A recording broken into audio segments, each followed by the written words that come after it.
Hello everyone, welcome to AKSIS academy daily current affairs.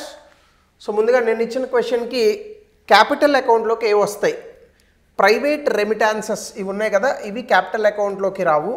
Rest of all foreign loans, foreign direct investments, portfolio investments వస్తాయి. Remittances again they will go to the current account. కాబట్టి 1, 2, 4 is the right answer. ఇక ఈరోజు topic మరొక్కసారి terrorism తాలూకా పంజా భారతదేశం మీద పడింది. So గతంలో మనకి చాలా అటాక్స్ జరిగాయి, కానీ మనకి పుల్వామా అటాక్ కానీ ఇట్లాంటి అటాక్స్ అన్నీ కూడా దాదాపుగా security personal, army head quarters ఇలాంటి వాటి మీద జరిగాయి తప్ప టూరిస్ట్ అంటే ఏమాత్రము కూడా ఇలాంటి విషయాలకు సంబంధం లేనటువంటి వ్యక్తులు, అలాగే భారత్కి పాకిస్తాన్కి లేదా భారత్కి అక్కడ ఉన్నటువంటి క్రాస్ బార్డర్ టెర్రరిజం అయినటువంటి కొన్ని సంస్థలు లైక్ లష్కర్-ఇ-తోయిబా ఇలాంటి వాళ్ళకి అసలు వీళ్ళెవరూ కూడా తెలియనటువంటి వ్యక్తులు, కేవలం అక్కడ ఉన్నటువంటి ప్రకృతిని ఆస్వాదిద్దామని వెళ్ళినటువంటి వ్యక్తులు పర్యాటకులు. సో వీళ్ళ మీద ఎప్పుడూ దాడులు జరగలేదు. అఫ్కోర్స్ ముంబై లాంటి అటాక్స్లో విచక్షణారహితంగా 26/11 అటాక్స్ అవి జరిగి ఉండొచ్చు, దట్స్ ఎ డిఫరెంట్ థింగ్. అది ఆ హోటల్ ఏదో ఇది చేశారు.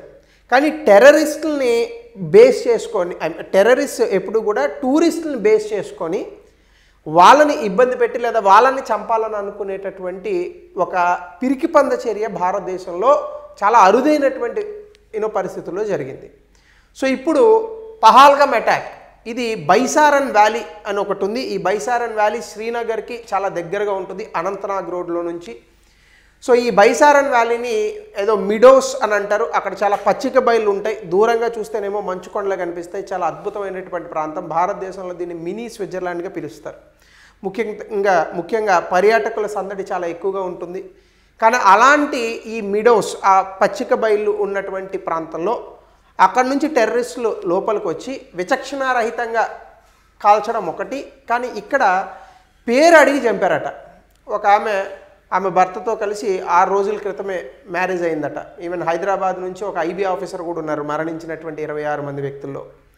సో అందులో భాగంగా పేర్లు అడిగి మరీ చంపారట. అంటే ఎటువైపు పోతున్నాం మనం? సో టెర్రరిజం కూడా ఒక కొత్త పంతా తొక్కేటటువంటి ఒక పరిస్థితిలోకి వెళ్తుంది. Of course the national sport of Pakistan is always terrorism, అందులో ఏమాత్రం డౌట్ లేదు. అంటే ఇప్పుడు ఈ లష్కర్-ఇ-తోయిబాకి జరిగినటువంటి లష్కర్-ఇ-తోయిబా చేసినటువంటి అటాక్ సస్పెక్ట్సే, ఇంకా ప్రభుత్వం పూర్తి స్థాయిలో దీని మీద నివేదిక ఇవ్వలేదు. కానీ లష్కర్-ఇ-తోయిబా మాత్రం వాళ్ళు అటాక్ చేశామని చెప్పి క్లెయిమ్ చేస్తున్నారు. కానీ ఇలాంటి టెర్రరిస్ట్ సంస్థలకి సాధారణంగానే పాకిస్తాన్ నుంచి ఎక్కువగా హెల్ప్ వస్తూ ఉంటుంది. But last time national security adviser Ajit Doval చెప్పారు, you do 1 more attack like Pulwama, you will lose your Balochistan అని చెప్పేసి.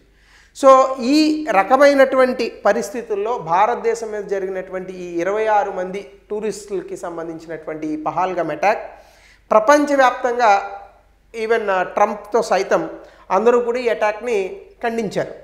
భారతదేశం ఇప్పుడు దీని మీద ఎటువంటి చర్యను తీసుకోబోతోంది అనేటటువంటిది వేచి చూడాలి. అయితే ఇందులో భాగంగా డెఫినెట్గా of course we give our condolences to our beloved fellow citizens of this country.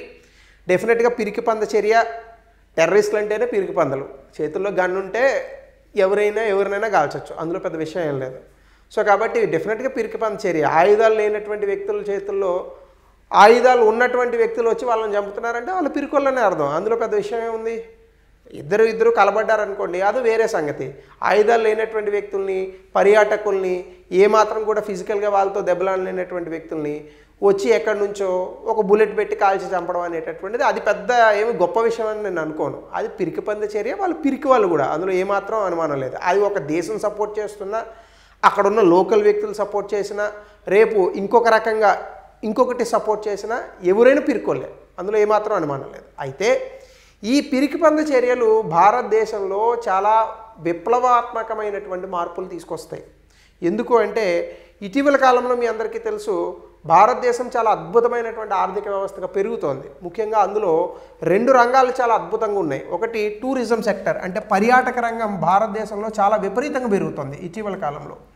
టూరిజంతో పాటుగా మరొక క్రిటికల్ సెక్టర్ ఏంటంటే మనం ఈ ఇటీవల కాలంలో చేస్తున్నటువంటి డిజిటల్ రెవల్యూషన్. ఈ రెండు కూడా భారతదేశాన్ని కూడా సర్వీస్ సెక్టర్లోకి వస్తాయి, చాలా అద్భుతమైనటువంటి ఆర్థిక వ్యవస్థగా నిలబెడుతున్నాయి. అటువంటి సందర్భంలో కశ్మీర్లో 370 ఆర్టికల్ని తీసేసి కశ్మీర్లో ఎన్నో సంవత్సరాల నుంచి ఉన్నటువంటి ఇబ్బందులను కూడా పక్కకు తోసి కశ్మీర్ని కూడా అభివృద్ధిపరమైనటువంటి రాష్ట్రంగా లేదా కేంద్రపాలిత ప్రాంతంగా అభివృద్ధి చేయాలనేటటువంటి పదంలో నడుస్తున్నటువంటి తరుణంలో ఇట్లాంటి అటాక్స్ డెఫినెట్గా అక్కడ ఉన్నటువంటి స్థానిక ఆర్థిక వ్యవస్థ మీద చాలా విపరీతమైనటువంటి ప్రభావాన్ని చూపుతాయి. ఎందుకంటే అక్కడ ఉన్నటువంటి వ్యక్తులందరూ కూడా టూరిజం మీద డిపెండ్ అయి బ్రతికేటటువంటి వ్యక్తులే. హోటల్స్ కానీ, ఈవెన్ క్యాబ్ డ్రైవర్స్ కానీ, అక్కడ ఉన్నటువంటి టూరిస్ట్ గైడ్లు కానీ, సో వీళ్ళందరికీ ఆర్థిక వ్యవస్థ ఇబ్బంది పెడుతుంది. అయితే ఇప్పుడు వచ్చినటువంటి కోణం ఏంటంటే టూరిస్టుల మీద అటాక్ లోకల్ సపోర్ట్ లేకుండా జరిగిందా అనేటటువంటి కోణంలో కూడా భారతదేశం ఇప్పుడు ఇన్వెస్టిగేషన్ మొదలుపెట్టింది. సో దీనికి సంబంధించి భారతదేశాన్ని ఎన్నో సంవత్సరాలుగా పీడిస్తున్నటువంటి సమయం, భారతదేశానికి స్వతంత్రం వచ్చింది అంటే బ్రిటిష్ వాళ్ళ ప్రభుత్వం ఎండ్ అయినప్పుడే క్రాస్ బోర్డర్ టెర్రరిజం పుట్టింది. అంటే ఒక సమస్య తీరిపోగానే మరో సమస్య పురుడు పోసుకుంది భారతదేశానికి 1947లో. అదే క్రాస్ బోర్డర్ టెర్రరిజం, అంటే సరిహద్దు ప్రాంతాల్లో ఉన్నటువంటి టెర్రరిజం, ఉగ్రవాదం. సరిహద్దు ప్రాంతాల్లో ఉన్నటువంటి ఉగ్రవాదం సాధారణంగా మనకి చాలా దేశాలతో మనకు సంబంధాలు ఉన్నాయి. ఎక్కువగా పాకిస్తాన్ నుంచే మనకి ఈ ప్రాబ్లం అనేటటువంటిది ఎక్కువగా వస్తూ ఉంటుంది. సో దీనికి సంబంధించి ఈరోజు సెషన్లో మనము after giving the condolences to the 26 people who have died in Pahalgam attack, ఒకసారి క్రాస్ బోర్డర్ టెర్రరిజం గురించి చూద్దాం. ముందుగా న్యూస్లో బైసారన్ వ్యాలీ, ఇదే పహల్గామ్ జమ్మూ అండ్ కాశ్మీర్లో ఉంది. అరౌండ్ 3 PM అన్ఐడెంటిఫైడ్ కొంతమంది పీపుల్ వచ్చి గన్ ఫైర్ చేశారు. దాదాపుగా 26 మంది టూరిస్టులు చనిపోవడం జరిగింది, 20 మందికి ఇంజ్యూర్డ్, బుల్లెట్ గాయాలు కూడా తగిలినాయి. సో ఇక్కడ ఒక పాపులర్ టూరిస్ట్ డెస్టినేషన్ ఇది. ఈ బైసారన్ వ్యాలీని మీరు ఒకసారి ఇంటర్నెట్లో కూడా చూడండి, మినీ స్విట్జర్లాండ్గా పిలుస్తారు. చాలామంది టూరిస్టులు వెళ్తూ ఉంటారు. సో ఇప్పుడు ఈ ప్రాంతం అనేటటువంటిది డెఫినెట్గా ఇది ఎండాకాలంలోనేమో పచ్చిక బయలుతో ఉంటుంది, చలికాలంలో మంచుతో కప్పబడి ఉంటుంది. ఇది పూర్తిగా ఇప్పుడు రక్తసిక్తం చేశారు ఈ ప్రాంతాన్ని. సో ఇందులోనే భాగంగా గవర్నమెంట్ రెస్పాన్స్ కూడా సౌదీ అరేబియా నుంచి మోడీ గారు వెనక్కి వచ్చారు. అలాగే నేషనల్ సెక్యూరిటీ అడ్వైజర్, అలాగే ఎక్స్టర్నల్ అఫైర్స్ మినిస్టర్ జైశంకర్ వీళ్ళతో ఒక అర్జెంట్ మీటింగ్, ఎమర్జెన్సీ మీటింగ్లో దాన్ని కండక్ట్ చేశారు. దేశమంతా కూడా ప్రధానమంత్రి గారు, అపోజిషన్ పార్టీస్, ఎవ్రీబడి ముక్త కంఠంతో చాలా పిరికిపంది చర్యగా దీన్ని అభివర్ణించారు. అలాగే ఈ అటాక్స్ని కూడా ఖండించారు. ఇందులో భాగంగా ప్రపంచవ్యాప్తంగా ఈవెన్ ట్రంప్ ఒక అడుగు ముందుకేసి భారతదేశానికి ఈ సందర్భంలో ఏ సహాయం కావాలన్నా కూడా చేస్తాం అని చెప్పి కూడా ముందుకు రావడం జరిగింది. Even Israel prime minister Netanyahu, అలాగే రష్యా ప్రెసిడెంట్ వ్లాదిమిర్ పుతిన్ వీళ్ళు కూడా ఈ అటాక్ని పూర్తి స్థాయిలో కండెమ్ చేశారు. సో దీనికి సంబంధించి అసలు క్రాస్ బోర్డర్ టెర్రరిజం అంటే ఏంటి, ముందుగా దీని డెఫినేషన్తో ప్రారంభిద్దాం. క్రాస్ బోర్డర్ టెర్రరిజం అంటే ఏదైనా ఒక చర్య రెండు దేశాలకి మధ్య ఉన్నటువంటి సరిహద్దుల్లో ఏదైనా ఒక చర్య ఉన్నటువంటి దాన్ని, ముఖ్యంగా ఏదైనా అది ఒక మూమెంట్ కావచ్చు లేదా ఏదైనా ఒక చర్య కావచ్చు, దీన్ని క్రాస్ బోర్డర్ టెర్రరిజం అని అంటారు. అంటే విచ్ మీన్స్ క్రాస్ బోర్డర్ అంటే 2 దేశాల సరిహద్దు మధ్య జరిగేటటువంటి ఒక చర్యను క్రాస్ బోర్డర్ అని అంటారు, సరిహద్దు వివాదం.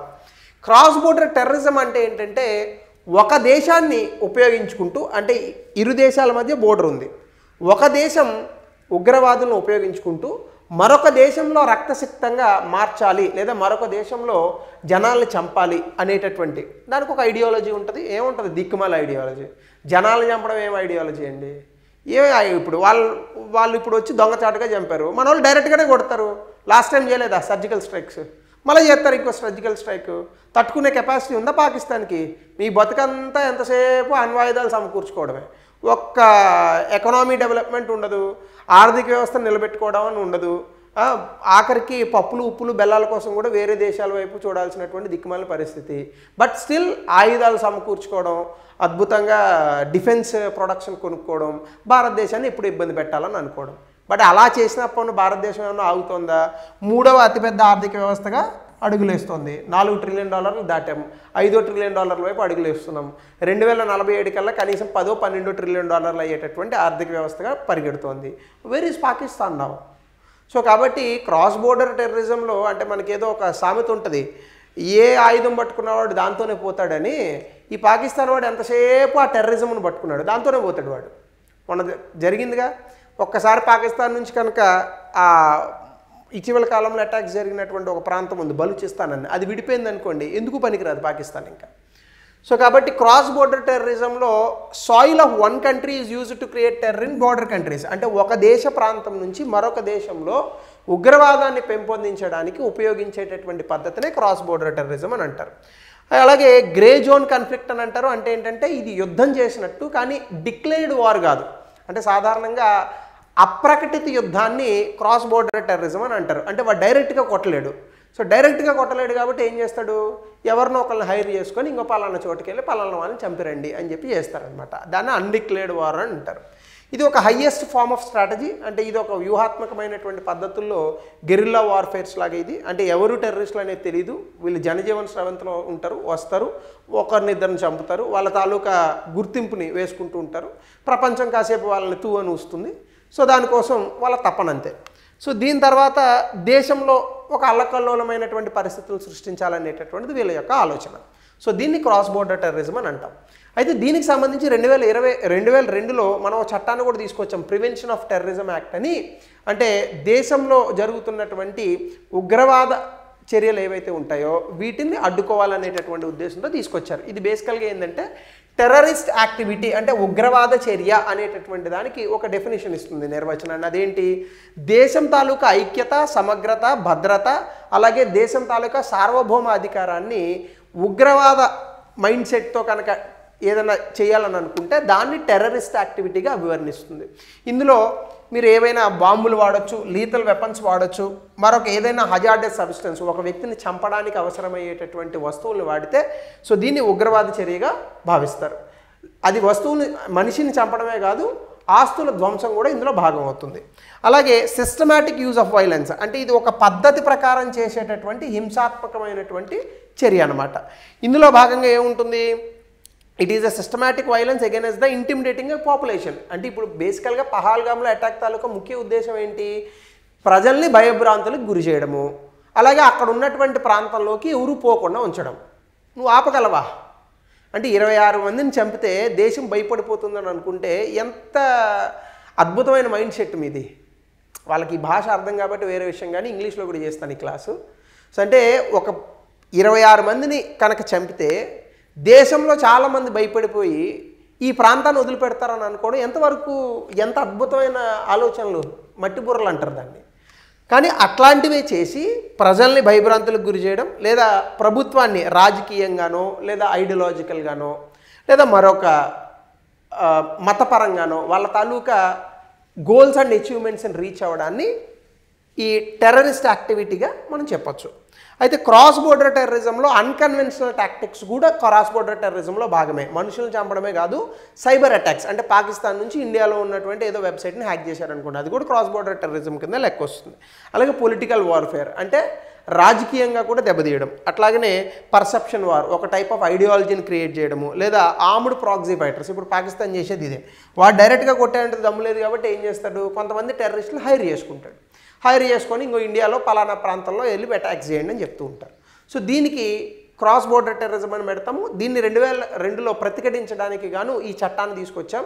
ఈవెన్ అంతక తర్వాత కూడా మనకి ముంబై అటాక్స్ జరిగిన తర్వాత NIA అనే దాన్ని కూడా తీసుకొచ్చారు, నేషనల్ ఇన్వెస్టిగేషన్ ఏజెన్సీ. సో ఇవన్నీ కూడా పనిచేస్తున్నాయి. బట్ అంటే టెర్రరిజంతో ఎట్లా ఉంటుందంటే 100కి 100 సార్లు వాళ్ళు చేసేటటువంటి ప్రయత్నాలు అడ్డుకోవాలి, 100కి 99 సార్లు అడ్డుకొని ఒక్కసారి కనుక ఫెయిల్ అయ్యామనుకోండి, ఆ ఒక్కసారి వాళ్ళు సక్సెస్ అవుతారు. అది టెర్రరిజంలో ఉన్న ఇబ్బంది. వాళ్ళు 100 అటాక్స్ ప్లాన్ చేశారనుకోండి ఇండియా మీద, 99 ఆపగలిగాం, ఒక్కటి ఆపలేకపోయినాం అనుకోండి, ఆ ఒక్క అటాకే న్యూస్లో వస్తుంది. So that is Pahalgam attack today. So అలాగే ఇండియన్ బోర్డర్ గురించి కనుక మనం చూస్తే భారతదేశానికి 15,000 కిలోమీటర్ల ల్యాండ్ బోర్డరు, 7,516 కిలోమీటర్ల మ్యారిటైమ్ బోర్డరు ఉంది వేరే దేశాలతో. 28 రాష్ట్రాల్లో మధ్యప్రదేశ్, ఛత్తీస్గఢ్, జార్ఖండ్, తెలంగాణ, ఢిల్లీ, హర్యానా తప్ప మిగతా అన్ని రాష్ట్రాలకు వేరే దేశంతో కానీ సముద్రంతో కానీ మనకి బోర్డర్ అనేటటువంటిది ఉంది. ముఖ్యంగా దాన్ని మ్యారిటైమ్ బోర్డర్ అని అంటాము. అలాగే ఏ దేశాలతో మనకి సరిహద్దులు ఉన్నాయి అంటే పాకిస్తాన్తో ఉంది, ఆఫ్ఘనిస్తాన్తో ఉంది, అత్యధికంగా బోర్డర్ మనకి చైనా, బంగ్లాదేశ్ ఇలాంటి దేశాలతో ఉంటాయి. సో నేపాల్, భూటాన్, మయన్మార్, బంగ్లాదేశ్ ఈ దేశాలతో మనకు బోర్డర్ ఉంది. సో ఇందులో మ్యారిటైమ్ బోర్డర్ అంటే సముద్ర మార్గంలో మనకి సముద్రాల ద్వారా అంటే మన దేశం మధ్యలో సముద్రం ఇంకో దేశం ఇలా ఉన్నటువంటి దేశాలు ఇంకో ఇవి Bangladesh, Indonesia, Myanmar, Pakistan, Thailand, Sri Lanka, Maldives. So ఈ అన్ని దేశాలతోని కూడా మనకి సరిహద్దు అనేటటువంటిది ఉంది. సరిహద్దు వివాదాలు వచ్చేసి పాకిస్తాన్తో సరిహద్దు వివాదాలు ఉన్నాయి, చైనాతో సరిహద్దు వివాదాలు ఉన్నాయి, బంగ్లాదేశ్తో ఉన్నాయి, ఇంకా మయన్మార్ అనేటటువంటి చాలా చిన్న దేశాలు కాబట్టి మనం పట్టించుకోవాల్సిన అవసరం లేదు. అయితే బోర్డర్ మేనేజ్మెంట్ భారతదేశంలో ఈ సరిహద్దు నిర్వహణకు సంబంధించి కొన్ని సవాళ్ళు ఉన్నాయి. అదేంటంటే పోరస్ బోర్డర్స్ అంటే భారతదేశానికి పాకిస్తాన్ లాంటి దేశాలకి మధ్య ఉన్నటువంటి సరిహద్దు చాలా ఇబ్బందికరంగా ఉంటుంది. ఎందుకంటే అది ఏదో నార్మల్గా ఉండేటటువంటి మైదాన ప్రాంతం కాదు, ఎక్కువగా పర్వతాలు, కొండలు, మంచు పర్వతాలు, అడవులు ఇలా ఉన్నటువంటి ప్రాంతం. దానివల్ల అటుపక్క నుంచి ఇటుపక్కకు కానీ ఇటుపక్క నుంచి అటుపక్కకు కానీ మనుషులు చాలా మార్గాల ద్వారా వెళ్ళేటటువంటి వెసులుబాటు ఉంటుంది. అంటే సాధారణంగా ఇప్పుడు ఒక ఇల్లు ఉందనుకోండి, సో ఒక ఇంటికి మరొక ఇంటికి మీకు బోర్డర్ అనగానే ఏం చెప్తారు మీరు? ఏదో ఒక గోడ ఉంటుంది, పిట్టగోడో తడికో మరొకటో ఏదో ఒకటి ఉంటుంది. కానీ ఇండియాకి పాకిస్తాన్కి ఇట్లా గోడేం లేదు. ఎందుకు అంటే ఒకప్పుడు ఈ రెండు కూడా ఒకే భాగంగా ఉన్నటువంటి దేశాలు, ఇండియాలో ఉన్నటువంటి భాగస్వామి ఇద్దరు కలిసి ఉన్నటువంటి దేశం. 1947లో దేశాలు విడిపోయిన తర్వాత ఈ యొక్క నదుల్నే బోర్డర్గా తీసుకున్నారు. సో ఆ రోజు ఉన్నటువంటి పరిస్థితుల్లో కొన్ని నదుల్ని భారతదేశం అయితే ఒక గీత గీసింది. అప్పుడు ఉన్నటువంటి బ్రిటిష్ ఇండియా మౌంటైన్స్ దగ్గర నుంచి నదులు ఆధారంగా ఒక గీత గీసింది, దాని ద్వారానే మ్యాపింగ్ వచ్చింది మనకి. అయితే పాకిస్తాన్ వాడు ఈ జమ్మూ అండ్ కాశ్మీర్ని, ఈ పైన ఉన్నటువంటి ప్రాంతాలని మావంటాడు, మనం మనవి అంటాం. సో ఇందులో భాగంగా ఇద్దరికి వివాదాలు తలెత్తాయి 1947 నుంచి ఇప్పటి వరకు కూడా. సో దాని తాలూకా క్లాసెస్ నేను గతంలో కూడా చేశాను, అవి చూడండి. సో ఇప్పుడు ఉన్నటువంటి పరిస్థితుల్లో ఇండియాకి పాకిస్తాన్కి మధ్య ఉన్నటువంటి border very porous border. Porous border అంటే ఏంటి? మధ్య ఫెన్సింగ్ ఏం లేదు, అటు నుంచి ఇటు ఇటు నుంచి అటు కూడా జనాలు ఏదో రకంగా వెళ్ళేటటువంటి పరిస్థితులు ఉంటాయి. సో ఇందులో భాగంగా జాగ్రఫికల్ కన్స్ట్రైంట్స్ అంటే మనకు ఉన్నటువంటి భౌగోళిక పరమైనటువంటి కొన్ని సమస్యలు ఉన్నాయి. ఎందుకంటే ఇరు దేశాల మధ్య కొన్ని మౌంటైన్స్, పర్వతాలు ఉంటాయి, కొన్నిసార్లు అయితే డిజర్ట్స్, ఈ యొక్క పూర్తి స్థాయిలో ఎడార్లు ఉంటాయి. సో ఫెన్సింగ్ అనేటటువంటిది వేయడం కష్టం, ఒకటి. రెండు, సెక్యూరిటీ డిఫికల్టీస్. కాంప్లెక్స్ టెరైన్ ఎప్పుడైతే ఉందో అక్కడ ఫిజికల్ సర్వేలెన్స్ చేయలేము. ఇప్పుడు భారత్కి పాకిస్తాన్కి తీసుకోండి, అలాగే భారత్కి నేపాల్కి తీసుకోండి, ఇలాంటి ప్రాంతాల్లో విపరీతమైనటువంటి మంచు పర్వతాలు ఉంటాయి, -27 డిగ్రీల మంచు ఉంటుంది. సో ఇక్కడ ఎంతమంది పోలీస్ పర్సనల్ని, ఆర్మీ పర్సనల్ని పెట్టి మనం సర్వేలెన్స్ చేయగలము? సో ఇదొక ప్రాబ్లం. అది అందులో భాగంగానే కదా మనకు 1999 ఆ ప్రాంతంలో కార్గిల్ యుద్ధం జరిగింది. సో అలాగే సెక్యూరిటీ ఫోర్సెస్ కొన్ని ఆపరేషనల్ ఛాలెంజెస్ కూడా జరుగుతూ ఉంటాయి. కార్గిల్ లాంటి ప్రాంతాల్లో ప్రతి సంవత్సరం మంచుకొండ చర్యలు విరిగిపడడం వల్ల అనేక మంది చనిపోతూ ఉంటారు జవాన్లు. అట్లానే స్ట్రాటజిక్ ప్లానింగ్ అంటే వ్యూహాత్మకమైనటువంటి ప్రణాళిక లేకపోవడం కూడా ఒక ఇబ్బంది. అంటే బోర్డర్ మేనేజ్మెంట్లో మనకి కొన్ని పాలసీ ఇబ్బందులు అనేటటువంటివి ఉన్నాయి. అంటే ఇప్పుడు ఫర్ ఎగ్జాంపుల్ ఏదైనా ఒక టెర్రరిస్ట్ అటాక్ జరిగింది, దానికి ఒక SOP అనేటటువంటిది కరెక్ట్గా లేదు.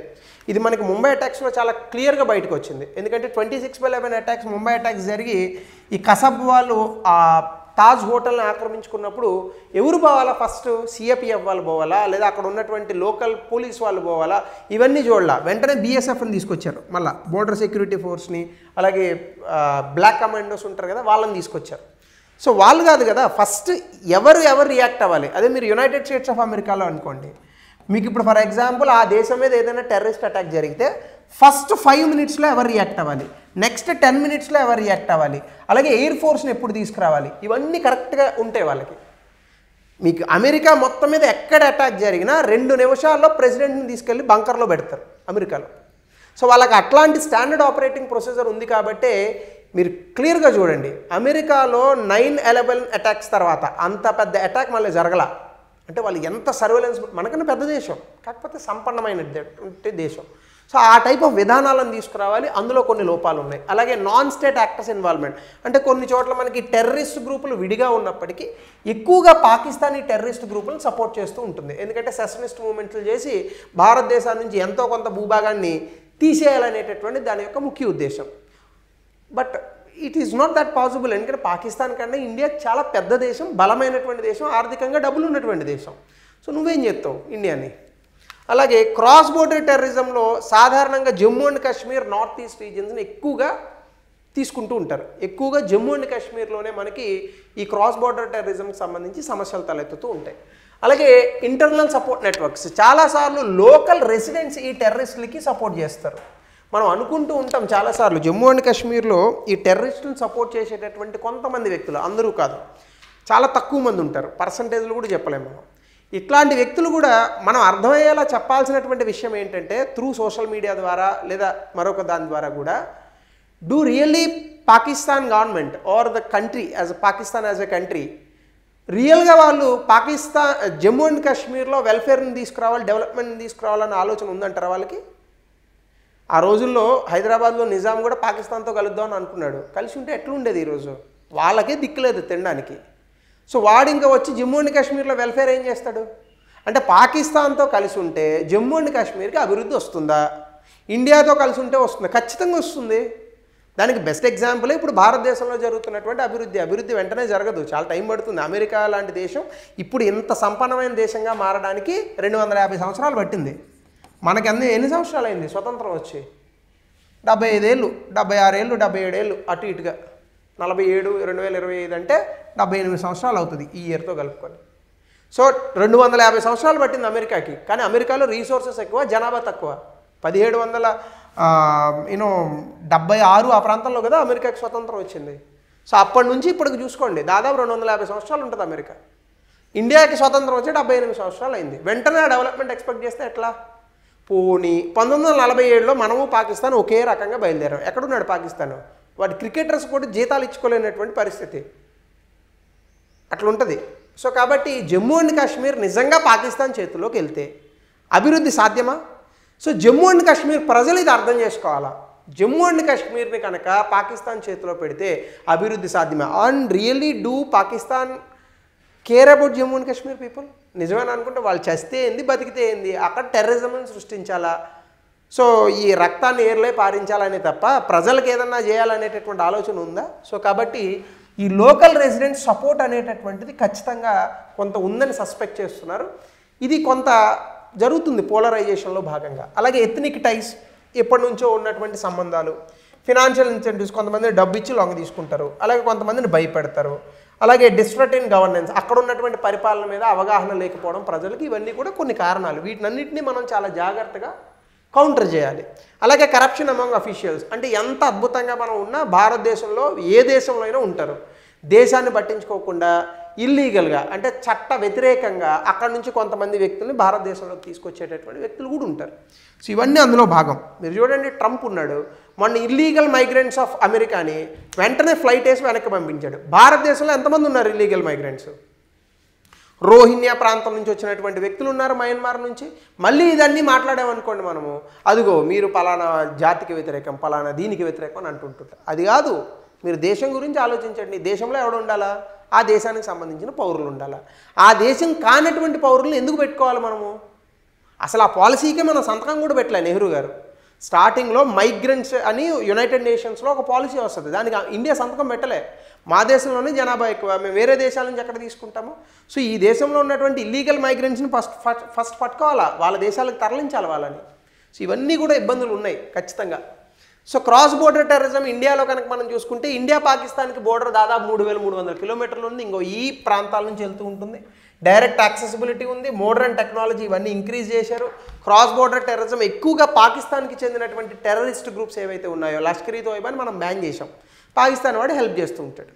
సో ఇలాంటి వ్యక్తులు ఏవైతే ఉన్నారో, ఇలాంటి గ్రూప్స్ కారణంగా మనకి ఇండియా పాకిస్తాన్ బోర్డర్లోనే ఎక్కువగా క్రాస్ బోర్డర్ టెర్రరిజం జరుగుతుంది.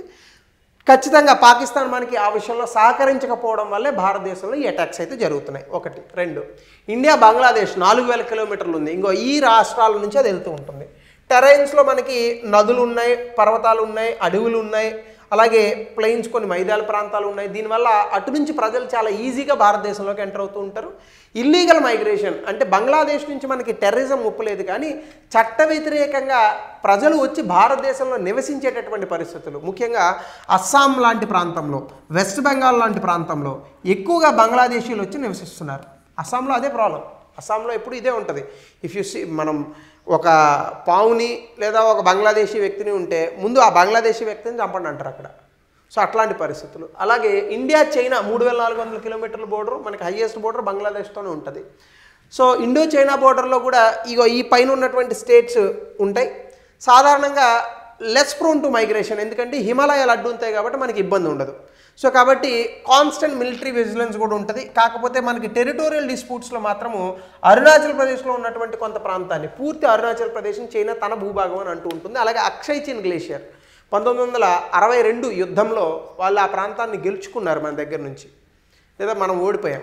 సో అప్పటి నుంచి ఈ ప్రాంతాలు ఇబ్బందిగా ఉన్నాయి. అలాగే ఇండో నేపాల్ బోర్డర్ 1700 కిలోమీటర్లు ఉంటుంది. ఖచ్చితంగా ఈ ప్రాబ్లం లేనటువంటి బోర్డర్ ఏదైనా ఉంది భారతదేశానికంటే ఇదే, ఎందుకంటే ఇండియా నుంచి నేపాల్ ఫ్రీగా పోవచ్చు, నేపాల్ నుంచి ఇండియా ఫ్రీగా రావచ్చు, పాస్పోర్ట్లు అవసరం లేదు. అలాగే కొంతమంది యాంటీ ఇండియన్ ఆర్గనైజేషన్స్, అంటే కొంతమంది టెర్రరిస్ట్ ఆర్గనైజేషన్స్ కూడా త్రూ నేపాల్ భారతదేశంలోకి ఎంటర్ అవుతూ ఉంటారు, ఎందుకంటే ఉత్తరప్రదేశ్ ఆ ప్రాంతానికి లింక్ అయి ఉంటుంది కాబట్టి. కానీ చాలా వరకు కూడా ఇండో నేపాల్ బోర్డర్ అనేటటువంటిది రిస్క్ ఫ్రీ ఉన్నటువంటి బోర్డర్, పెద్దగా ఇబ్బందులు అనేటటువంటి ఉండవు. అయితే గోల్డ్ ఇవన్నీ స్మగ్లింగ్ చేయడానికి మాత్రం ఫేక్ కరెన్సీలు ఇవన్నీ కూడా ఈ ప్రాంతాన్ని వాడతారు. భూటాన్ కూడా సేమ్, అస్సాం, అరుణాచల్ ప్రదేశ్, వెస్ట్ బెంగాల్, సిక్కిం ఈ ప్రాంతాల్లో మనకి 699 కిలోమీటర్లు ఉంది. ఇక్కడ కొన్ని మిలిటరీ క్యాంప్స్ ఉన్నాయి మనకి. భూటాన్ అనేటటువంటి చాలా విపరీతమైనటువంటి అడవులు ఉంటాయి, అందులో కూడా యాంటీ ఇండియన్ గ్రూప్స్ కొన్ని ఆపరేట్ అవుతున్నాయి. బట్ భూటాన్ ప్రభుత్వం మనకు పూర్తిగా సహకరిస్తుంది. అలాగే ఇండో మయన్మార్ బోర్డర్ కూడా మనకి ఎక్కువగా అడవులు ఉన్నటువంటి ప్రాంతం, ముఖ్యంగా నార్త్ ఈస్ట్ స్టేట్స్లో. ఇక్కడ కూడా ఇట్లాంటి ఉల్ఫా, ఎన్సిఎస్ఎన్, నాగాల్యాండ్కి చెందినటువంటి గ్రూపు, ఇలాంటి గ్రూప్స్ కూడా మయన్మార్ నుంచి టెర్రరిస్టులుగా ఆపరేట్ చేస్తున్నారు. బట్ మయన్మార్ ప్రభుత్వం కూడా మనకు సహకరిస్తుంది. సహకరించినటువంటి దేశం ఏది? పాకిస్తాన్. ఖచ్చితంగా ఈ చర్య కూడా పాకిస్తాన్కి తెలిసే జరిగింది. ఇందులో పెద్దగా మొహమాటం ఓపెన్గా చెప్పుకోవడానికి ఏమీ ఉండదు. ఖచ్చితంగా ఇది పాకిస్తాన్ ప్రేరేపిత చర్య. లష్కర్-ఈ తోయిబా వాళ్ళు దోస్తులు.